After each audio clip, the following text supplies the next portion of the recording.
తుక్కుగూడలో bumper offer 3,75,00,000 G+2 4 BHK villa కొనండి. నెలకు 1,00,000 rent guarantee. Terms and conditions apply. నేను ఇప్పటికి కూడా అడుగుతున్నా, నాకు ఆంధ్రప్రదేశ్లో చిత్ర పరిశ్రమ కావాలి. ఓకే, ఫిల్మ్ ఇండస్ట్రీ అక్కడ కూడా కావాలండి, ఉండాలండి. ఆ ప్రాంతం ఎట్లయితే తెలంగాణ, ఎక్కడ తెలంగాణ సెంటిమెంట్ పెళ్ళుబుకింది, వాళ్ళ పార్టిసిపెన్సీ కూడా ఉండాలి, వాళ్ళ యొక్క గుర్తింపు కూడా ఉండాలి, ఆత్మగౌరవం, ఇవన్నీ పాయింట్స్ అవుతాయి రేపు పొద్దున. ఇప్పుడు అక్కడ కళాకారులు కూడా నాన్ లోకల్ అవుతాయి. ఇప్పుడు మనం అంటున్నాం కదా, తమిళ వాళ్ళు వస్తున్నారు, రేపు పొద్దున ఏమంటారు, ఆంధ్ర వాళ్ళు వస్తున్నారు అంటారు, లేదంటే తెలంగాణ వాళ్ళు వస్తున్నారు అంటారు. సో ఎవరిది వాళ్ళకు ఉండాలి కదా, అలా అక్కడ చిత్ర పరిశ్రమ కూడా ఉండాలని కోరుకుంటా. ఈ ప్రాంతం నాకు కడుపులో పెట్టుకొని చూసుకుంది నన్ను. దీనికి ఎప్పుడు నేను కృతజ్ఞుడై ఉంటాను. నేను ఎప్పుడు నేను తెలంగాణ ప్రాంతానికి నేను ఎప్పుడు కూడా సాష్టాంగ నమస్కారం చేస్తాను. కానీ నా ప్రాంతంలో కూడా పరిశ్రమ ఉండాలి, అది నా కోరిక. ఎక్కడన్నా కూడా నేను ఆంధ్ర వాడినే కదా, నా ఐడెంటిటీని నేను వదులుకోలేను కదా, వదులుకున్న పోదు కదా, పోతే ఏమంటారు, తల్లి కడుపు మీద తన్నాడు వీడు అని మాట్లాడతారు. నాకు వద్దు, ఆ బ్యాడ్ నేమ్ నాకు వద్దు. నా ప్రాంతంలో కూడా ఫిల్మ్ ఇండస్ట్రీ ఉండాలా, దానికోసం పోరాడతాను. నేను దానికోసం చాలాసార్లు అడిగాను. నేను పదవులు అడగల. నేను లోకేష్ గారినైనా, తెలుగుదేశం పార్టీని, అధికార పార్టీనైనా సరే, నేను ఏమడిగాను, ఆంధ్రప్రదేశ్లో చిత్ర పరిశ్రమ కావాలి, ఆ ప్రాంతంలో చాలామంది కళాకారులు ఉంటారు, వాళ్ళకి ఉపయోగం ఉండాలి. వాళ్ళు ఇంకో చోటకు వచ్చారంటే వాళ్ళు లక్షలు పెట్టుకొని ఇక్కడికి వచ్చి ఉండలేరు. ఇవాళ హైదరాబాద్లో బతకాలంటే సామాన్యమైన విషయం అండి. అక్కడి నుంచి వచ్చి రూములు తీసుకొని అవకాశాల కోసం వెయిట్ చేసి, ఇది రేపొద్దున ఇప్పుడు అక్కడ అన్ని రంగాలకి ప్రయోజనాలు చూపిస్తున్నారు. పరిశ్రమ కూడా ఉండాలి అనేది నాకు బలమైన కోరిక అండి. సో దానికోసమే నేను అడుగుతున్నాను తప్ప నేనే పదవులు అడగలేదు, అడగబోను అంటే రేపొద్దు మళ్ళీ అడిగితే లేనిపోయి తలకాయ నొప్పి అవి అన్నీ మాట్లాడకూడదు. ఒకసారి స్టేట్మెంట్ ఇవ్వకూడదు. అందుకే క్లారిటీ ఎలాంటిది అడుగుతానంటేనండి, నేను దానికి ఉపయోగపడగలనంటేనే అడుగుతాను తప్ప, దానివల్ల నేను ఏమైనా చేయగలను అని అనుకుంటే తప్ప ఊరికే సొల్లు మాటలు చెప్పి నేను అడగబోను, అది కూడా కరెక్ట్ కాదు. కానీ నాకే స్వార్థం లేదు. ఉన్నట్టయితే ఈ పాటికి నేను బీజేపీలోనే ఉండేవాడిని. బీజేపీలో నా స్థాయిలో ఉండేది మీ అందరూ తెలుసు. లేదంటే టీడీపీకి పోయి ఏ విధంగా అయినా సరే నేను నిలబడతానని చెప్పి గట్టిగా పట్టుబట్టేవాడిని, ఏదో విధంగా ఖర్చు పెట్టి గెలిచేవాడిని. అలా లేదు కదా నాకు అలాంటి ఆలోచన. నాకు బంగారులాగా నన్ను ఆర్టిస్ట్గా గుర్తించింది తెలుగు సమాజం.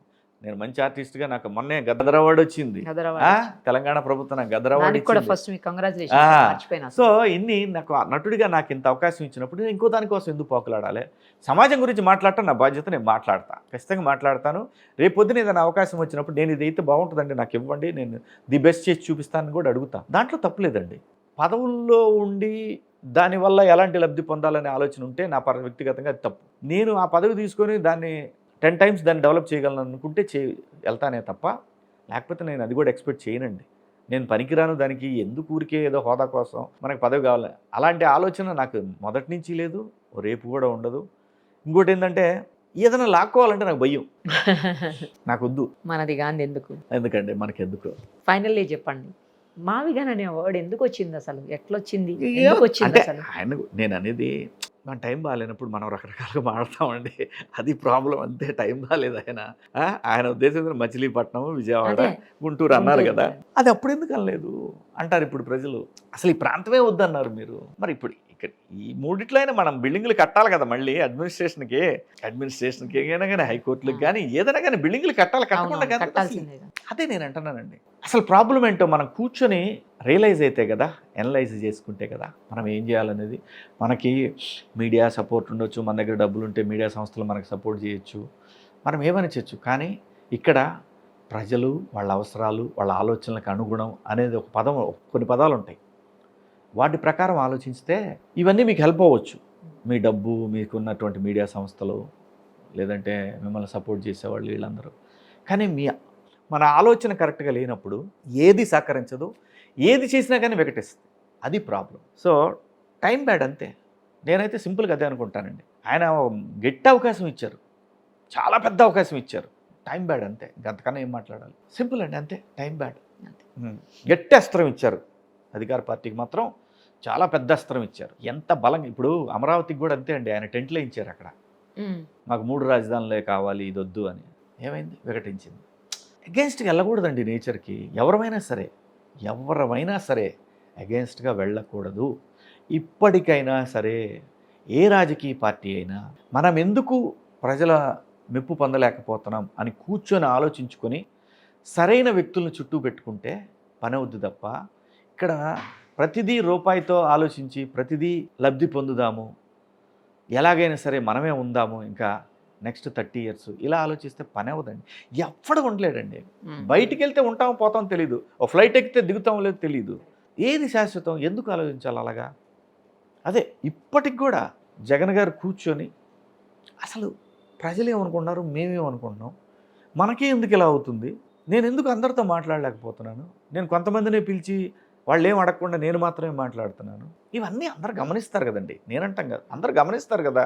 అది ఎందుకు ఆలోచించట్లేదు నాకు ఇప్పుడు కూడా అర్థం కాదు. మావిగన్ అనేది డెఫినెట్గా టైం బ్యాడ్ వర్డ్. ఆయన చాలా పెద్ద అవకాశం ఇచ్చారు ఆయన. అంటే సోకాళ్ళు కొంతమంది హైదరాబాద్ బేస్డ్ జర్నలిస్టులు వాళ్ళు స్వార్థమే తప్ప, వాళ్ళకు వచ్చే ఇన్కమే తప్ప ఆ రాజకీయ పార్టీ నిలబడాలి, దాంతోపాటు మనం కూడా ఎదగాలనే ఆలోచన ఎవరికీ లేదు. నేను ఇది క్లియర్గా చెప్తున్నా జగన్మోహన్ రెడ్డి గారికి.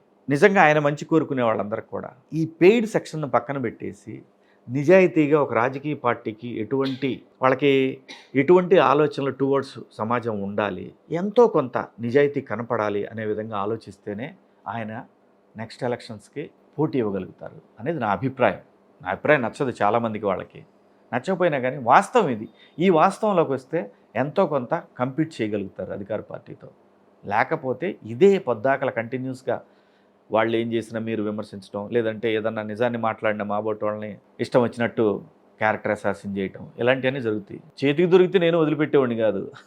చేతికి దొరికాడంటే నాకు ఎవడన్నా నేను వదలను. అందంటే ఒక మనకంటూ ఒక సంస్కారం ఉంటుంది కదా. సో మనం ఎక్కడో కూర్చొని ఇష్టం వచ్చినట్టు మనం వీడియోలు చేసి పంపించి అదే ఇక్కడికి వచ్చి ఎందుకు, ఎవరి కోసం మాట్లాడుతున్నాం, ఏం మాట్లాడుతున్నాం మనం? ఇప్పుడు నేను ఇందులో చంద్రబాబు నాయుడు గారికి ఉపయోగపడేది ఏముంది చెప్పండి? నేను ఇలా మాట్లాడినందువల్ల నేను టువర్డ్స్ సమాజమే మాట్లాడుతున్నాను, టువర్డ్స్ పబ్లిక్ గురించే మాట్లాడుతున్నాను. పోనీ ఆయన గెలిచినందువల్ల నేను ఏమైనా పదవి ఏమైనా పొందానా, లేదంటే పదవి వల్ల నేనేమైనా లబ్ధి పొందానా? లేదు కదా.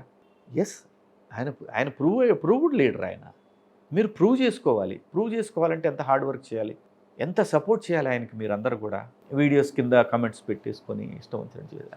బుల్షిట్ అదంతా దేనికి ఉపయోగపడదు, అస్సలు పావలా బిళ్ళకు ఉపయోగపడదు. Entertainments, it's like A kind of sadistic entertainment, అంతే తప్ప ఇంకేముండదు. రైట్ అండి, థ్యాంక్ యూ అండి. చాలా మంచిగా అంటే అమరావతి రాజధాని అయిన తర్వాత ఫస్ట్ మీ హ్యాపీనెస్ని ఎంత బాగా తెలియజేశారు. అలాగే గద్దర్ అవార్డు తీసుకున్న తర్వాత ఇచ్చినటువంటి ఫస్ట్ ఇంటర్వ్యూ అనుకుంటా. అవునండి, కదా, వాస్తవం. దానికి కూడా హార్టీ కంగ్రాచులేషన్స్ అండి, గద్దర్ అవార్డుకి కూడా. Thank you. ఈ మధ్యకాలంలో మీరు చేసిన మూవీస్ అన్ని కూడా చాలా చాలా చాలా బాగున్నాయి. థ్యాంక్ యూ నిరుపమ్ గారు. వన్స్ అగైన్ ఆంధ్రప్రదేశ్ ప్రజలందరికీ శుభాకాంక్షలు. నేను ఆంధ్రుడిని, నా రాజధాని అమరావతి. జై అమరావతి, జై ఆంధ్రప్రదేశ్, జై తెలంగాణ. సుమన్ టీవీలో మీ పర్సనల్ అండ్ బిజినెస్ ప్రమోషన్స్ కోసం కింది నెంబర్కి కాంటాక్ట్ చేయండి.